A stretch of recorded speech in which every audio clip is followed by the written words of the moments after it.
Once upon a time, hot hatches were all about giving you decent performance at a budget. But now we live in a world where a hot hatch can cost you over R1,000,000. In this bad economy even. So if you're running on a very tight budget, you might be left no choice but to look at cheaper alternatives on the used car market. And here's a perfect example, the VW Scirocco R. Today, we'll be breaking down the ins and outs of the Scirocco R. We'll look at its pricing on the used car market, the performance of the car, some common problems with this platform, and in the end, we'll conclude if it's worth buying now in 2026. So yes guys, today we're checking out the VW Scirocco. It's crazy that it's been 5 years since I've last experienced this car, and what a beautiful car it is. I mean, just look at it.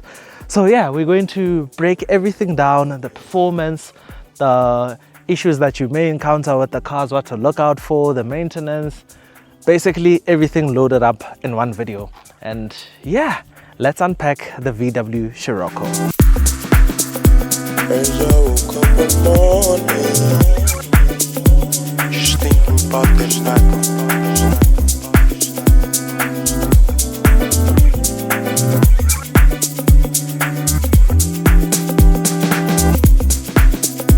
As I woke up one morning.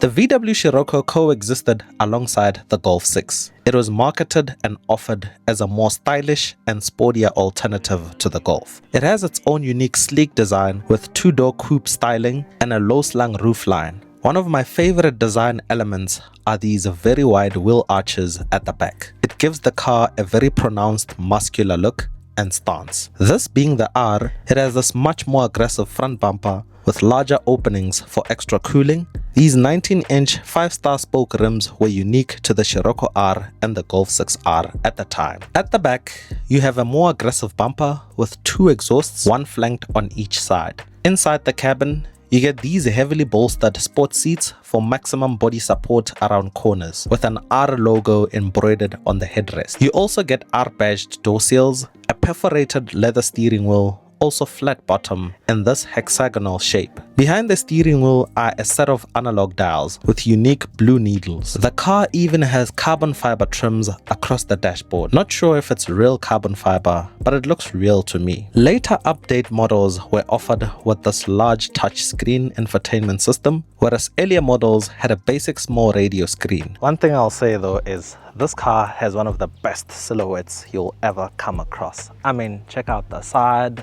check out the front. I mean, you see even from the front, like the stance of it. Look at those rear arches, how wide they are. Such a beautiful thing. Every single angle on this car is just so beautiful. What a car, man. The Scirocco R is powered by a 2-liter turbo 4-cylinder with 188 kilowatts of power and 350 Newton meters of torque. It'll do 0 to 100 sprint time in 5.8 seconds. And remember earlier in the introduction, I mentioned that it was offered as a sportier alternative to the VW Golf. So the Golf 6R has a Haldex 4-wheel drive system, whereas the Scirocco is only front-wheel drive, just to make it more engaging to drive, to make it lighter as well, which equates to a sportier driving experience.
The Scirocco R is selling for anywhere from 250,000 rands all the way up to 450,000 rands, depending on the mileage and year model. The cars were made from 2009 up to 2017, with 2014 and upward models being the facelift with updated looks and more power in other markets, going up to 206 kilowatts. But we only got the 188 kilowatts motor still, even on the facelift. But good luck finding one of those facelift cars, because they're actually so hard to find at the moment.